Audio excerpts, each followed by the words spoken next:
ನಿನಗಾಗಿ ಭಾಗ 102. ಆಸ್ಪತ್ರೆಯ ಸಿಬ್ಬಂದಿ ದಮಯಂತಿಯನ್ನು ಬಿಟ್ಟು ಹೋದರು. ಅವರು ಹೋದ ನಂತರ ವಿಕ್ರಮ್ ರೂಮನ್ನು ತುಂಬ ಗಟ್ಟಿಯಾಗಿ 2-3 ಬಾರಿ ಹಾಕಿದ.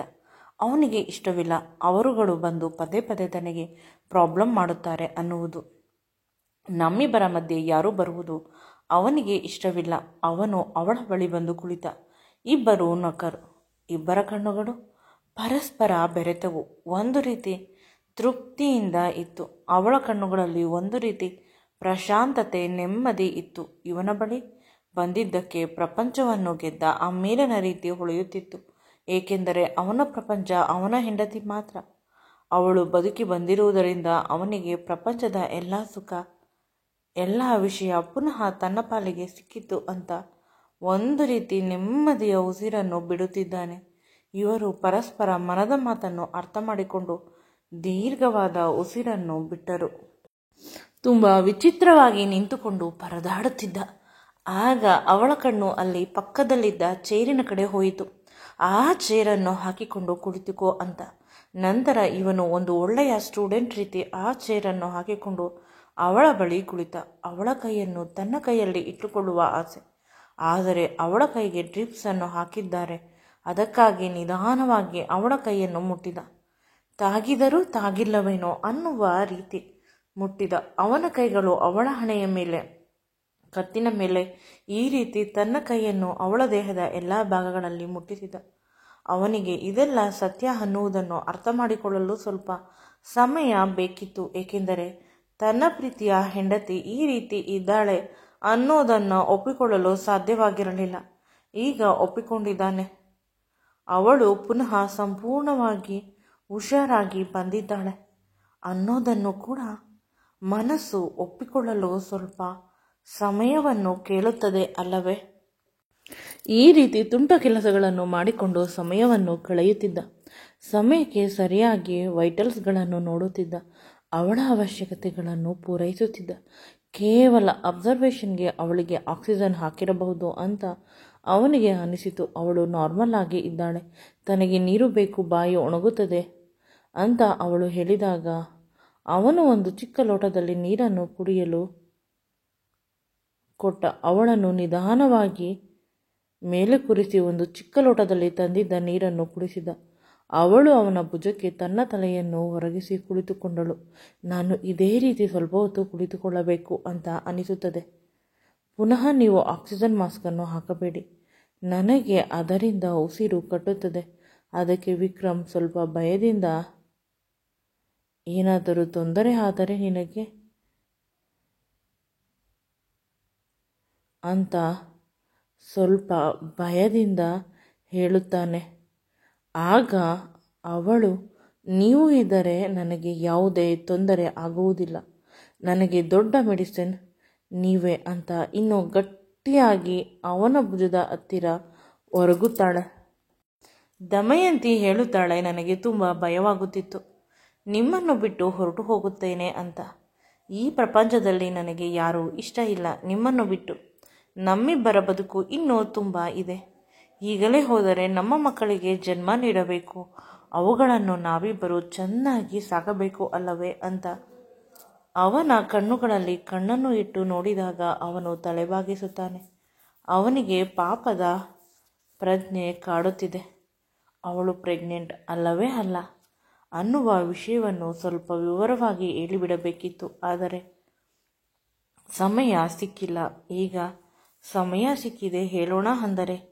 ಈಗ ತಾನೇ ಹುಷಾರಾಗುತ್ತಿದ್ದಾಳೆ, ಸ್ವಲ್ಪ ಹುಷಾರಾಗಲಿ ಆಮೇಲೆ ಹೇಳೋಣ ಅಂದುಕೊಂಡು ಇವನು ಕೂಡ ತನ್ನ ಎಡಗೈಯನ್ನು ಅವಳ ಸಂಪೂರ್ಣ ಬೆನ್ನನ್ನು ಕವರ್ ಮಾಡುವಂತೆ ತನ್ನ ಕೈಯಿಂದ ಮಾಡಿದ.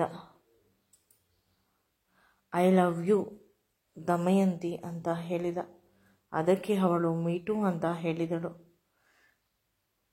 ನೀವಿಲ್ಲದೆ ಒಂದು ಕ್ಷಣವೂ ಕೂಡ ಇರುವುದಿಲ್ಲ ನಾನು ಅಂದಾಗ ವಿಕ್ರಮ್, ಅದಕ್ಕೆ ನನಗಾಗಿ ಬಂದೆ, ನನ್ನ ಪಾಲಿನ ದೇವತೆ ನೀನು ಅಂತ ಹೇಳಿದ. ನಂತರ ಇವನು ಎಷ್ಟು ಪ್ರಯತ್ನ ಪಟ್ಟರೂ ಅವಳು ಮಾಸ್ಕನ್ನು ಹಾಕಿಸಿಕೊಂಡಿಲ್ಲ. ಬದಲಿಗೆ ಇನ್ನೂ ಅವನಿಗೆ ಹೊರಗಿಕೊಂಡು ಕುಳಿತಳು. ಅವನು ತನ್ನ 2 ಕೈಗಳಿಂದ ತುಂಬ ಗಟ್ಟಿಯಾಗಿ ತಬ್ಬಿಕೊಂಡು ಕುಳಿತ ಅವಳನ್ನು. ಅವನ ಬೆಚ್ಚನೆಯ ದೇಹದ ಬಿಸಿ ಅವಳ ದೇಹಕ್ಕೆ ತಾಗುತ್ತಿದ್ದಂತೆ ಅವಳು ನಾರ್ಮಲ್ ಆಗುತ್ತಿದ್ದಳು. ಇದು ಅವನಿಗೆ ಫೀಲ್ ಆಗುತ್ತಿತ್ತು. ಒಮ್ಮೊಮ್ಮೆ ಬೆಚ್ಚುತ್ತಿದ್ದಳು. ಅವನ ಬಾಹುಬಲದಲ್ಲಿ ಏಕೆ ಅಂತ ವಿಕ್ರಮ್ ಕೇಳಿದ. ನಿಮ್ಮನ್ನು ಬಿಟ್ಟು ಹೋಗುತ್ತೇನೆ ಅನ್ನುವ ಆ ಭಯ ಇನ್ನೂ ಸ್ವಲ್ಪ ಇದೆ ಅಷ್ಟೇ. ಆಗ ವಿಕ್ರಮ್ ಸ್ವಲ್ಪ ಭಯದಿಂದ ಅವಳನ್ನೇ ನೋಡಿದ. ದಮಯಂತಿ ಅಂತ ಹೇಳಿದ. ಆಗ ಅವಳು, ನೀವು ನನ್ನ ಬಗ್ಗೆ ಚಿಂತಿಸಬೇಡಿ ಅಂತ ಅವನನ್ನು ತನ್ನ 2 ಕೈಗಳಿಂದ ತಬ್ಬಿಕೊಂಡಳು. ಅವನೂ ಕೂಡ ತಬ್ಬಿಕೊಂಡ. 2 ಪ್ರೀತಿಸುವ ಹೃದಯಗಳು ಬೇರೆಯಾಗುತ್ತದೆ ಅಂತ ಇಡೀ ಬ್ರಹ್ಮಾಂಡವೇ ಹೇಳಿದರೂ ಕೂಡ ವಿಕ್ರಮ್ ಮತ್ತು ದಮಯಂತಿ ಅದನ್ನು ಸುಳ್ಳು ಮಾಡಿದರು. ದುಡ್ಡು ತುಂಬ ಸಂಪಾದನೆ ಮಾಡುವ ಶಕ್ತಿ ಅವಳಿಗೆ ಇದೆ. ಆದರೆ ವಿಕ್ರಮ್ನ ಪ್ರೀತಿಯನ್ನು ಸಂಪಾದನೆ ಮಾಡಲು ಸಾಧ್ಯವೇ ಇಲ್ಲ ಅಂತ ಅವಳು ಅಂದುಕೊಂಡಳು. ಅವನಿಗೆ ಪ್ರೀತಿಯ ಮುತ್ತನ್ನು ಕೊಟ್ಟಳು. ಅವನು ಕೂಡ ಅವಳ ಕೆನ್ನೆಗೆ ಮುತ್ತು ಕೊಟ್ಟ. ಅವರಿಬ್ಬರ ಅದ್ಭುತವಾದ ಸರಸಕ್ಕೆ ತೊಂದರೆ ಆಗುತ್ತದೆ ಅಂತ ದಮಯಂತಿ ಮೊದಲೇ ಯೋಚನೆ ಮಾಡಿ, ಈ ಟ್ರಿಪ್ಸನ್ನು ತೆಗೆಯಿರಿ, ನನಗೆ ತುಂಬ ಡಿಸ್ಕಂಫರ್ಟ್ ಆಗುತ್ತಿದೆ, ನಾನು ಆರಾಮವಾಗಿ ಇದ್ದೇನೆ. ಯಾವಾಗ ನಿಮ್ಮ ಕಣ್ಣೀರು ನನ್ನ ಪಾದದ ಮೇಲೆ ಬಿತ್ತು ಆಗಲೇ ನಾನು ತುಂಬ ಹುಷಾರಾದೆ. ಆದರೆ ಇವರೆಲ್ಲ ಏಕೆ ಇಷ್ಟೊಂದು ಕೇರ್ ಮಾಡುತ್ತಿದ್ದಾರೆ ಅಂತ ತಿಳಿದಿಲ್ಲ. ಪ್ಲೀಸ್ ಅಂತ ಅವಳು ಕೇಳಿದಾಗ ಅವನು ವಿಧಿಯಿಲ್ಲದೆ ತೆಗೆಯಲೇಬೇಕಾಯಿತು. ಪ್ರತಿ ಬಾರಿ ಅವರಿಬ್ಬರ ಮಿಲನಕ್ಕೆ, ಸರಸಕ್ಕೆ ವಿಕ್ರಮ್ ಏನಾದರೂ ಒಂದು ನೆಪ ಹೇಳಿ ಅವಳ ಹತ್ತಿರ ಬರುತ್ತಿದ್ದ. ಅವಳದ್ದನ್ನೆಲ್ಲ ದೋಚುತ್ತಿದ್ದ. ಆದರೆ ಈ ಸಲ ಈ ಕೆಲಸವನ್ನು ಅವಳು ಮಾಡುತ್ತಿದ್ದಾಳೆ. ಅವಳಿಗೆ ಅವನನ್ನು ಬಿಟ್ಟು ಇರಲು ಸಾಧ್ಯವಾಗುತ್ತಿಲ್ಲ. ಒಂದು ಕ್ಷಣದಲ್ಲಿ ಅವಳಿಗೆ ಏನೂ ಇಲ್ಲ ಅನ್ನುವ ರೀತಿ ಆಗಿಬಿಟ್ಟಿದ್ದು. ಅಂಥವಳು ಬದುಕಿ ಬಂದಿದ್ದಾಳೆ. ಇದನ್ನೆಲ್ಲ ನೆನೆಸಿಕೊಂಡು ಅವಳ ಮೈ ಜುಮ್ಮಂತ ಅನಿಸುತ್ತಿದೆ. ಅವನು ಅವಳ ಕೈಯಲ್ಲಿದ್ದನ್ನು ತೆಗೆದ. ನಂತರ ಅವಳು ಕೂಡ ಅವನನ್ನು ಗಟ್ಟಿಯಾಗಿ ತಬ್ಬಿಕೊಂಡಳು. ಇಬ್ಬರು ಪರಸ್ಪರ ಒಬ್ಬರನ್ನೊಬ್ಬರು ಗಟ್ಟಿಯಾಗಿ ತುಂಬ ಸಮಯದವರೆಗೆ ತಬ್ಬಿಕೊಂಡಿದ್ದರು. ಅದೇ ರೀತಿ ಕುಳಿತಿದ್ದರು. ಅವನು ಅವಳ ಹಣೆಯ ಮೇಲೆ ಮುತ್ತು ಕೊಟ್ಟ. ಇಬ್ಬರ ದೇಹಗಳು ಸಂಪೂರ್ಣವಾಗಿ ಬಿಸಿಯಾದವು.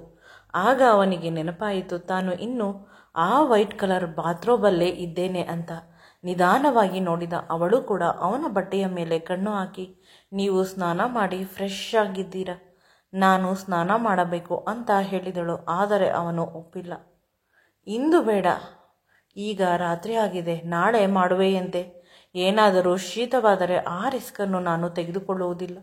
ಇಷ್ಟೊಂದು ಕೆಲಸ ನನ್ನ ಕೈಯಲ್ಲಿ ಮಾಡಿಸಿದೆ, ಇದನ್ನು ಮಾತ್ರ ಮಾಡುವುದಿಲ್ಲ ಅಂದಾಗ ಅವಳು ತುಂಬ ತುಂಟನೆಗೆ ಬೆರಿದಳು. ನೀವು ನೋಡಿ ಎಷ್ಟು ಸ್ಮಾರ್ಟ್ ಇದ್ದೀರಾ, ಈಗ ತಾನೇ ಸ್ನಾನ ಮಾಡಿದ್ದೀರಾ ಅಲ್ಲವೇ? ನಿಮ್ಮ ಮುಖ ಸಂಪೂರ್ಣವಾಗಿ ಗುಲಾಬಿ ಬಣ್ಣಕ್ಕೆ ತಿರುಗಿದೆ, ಹುಡುಗಿ ಆಗಿದ್ದೀರಿ ಅಂತ ಅನಿಸುತ್ತದೆ ನೀವು ಹೋದ ಜನ್ಮದಲ್ಲಿ ಅಂದಾಗ ಅವನಿಗೆ ಹುಸಿ ಕೋಪ ಬಂತು. ನಾನು ಚೆನ್ನಾಗಿದ್ದೇನೆ ಅನ್ನುವ ಕಾರಣಕ್ಕೆ ನೀನು ಏಕೆ ನನ್ನ ಮೇಲೆ ಈ ರೀತಿಯ ಅಪವಾದ ಹೊರಿಸುತ್ತಿದ್ದೀಯಾ? ನಾನು ಎಲ್ಲ ಜನ್ಮದಲ್ಲೂ ಹುಡುಗನೇ, ನೀನು ಎಲ್ಲ ಜನ್ಮದಲ್ಲೂ ಹುಡುಗಿ. ಪ್ರತಿ ಬಾರಿ ನಮ್ಮಿಬ್ಬರ ಮಿಲನವಾಗುತ್ತದೆ, ಪ್ರತಿ ಜನ್ಮದಲ್ಲೂ ಅಂದಾಗ ಅವಳ ಮುಖ ಕೆಂಪಾಯಿತು. ನಂತರ ಅವನು ತನ್ನ ಬಾತ್ರೂಬನ್ನು ಸ್ವಲ್ಪ ಓಪನ್ ಮಾಡಿದ.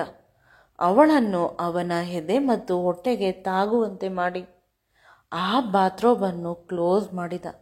ಈಗ ಇಬ್ಬರು ಕೂಡ ಅವನ ಆ ವೈಟ್ ಕಲರ್ ಬಾತ್ರೂಬಲ್ಲಿ ಬಂದಿಯಾಗಿದ್ದಾರೆ.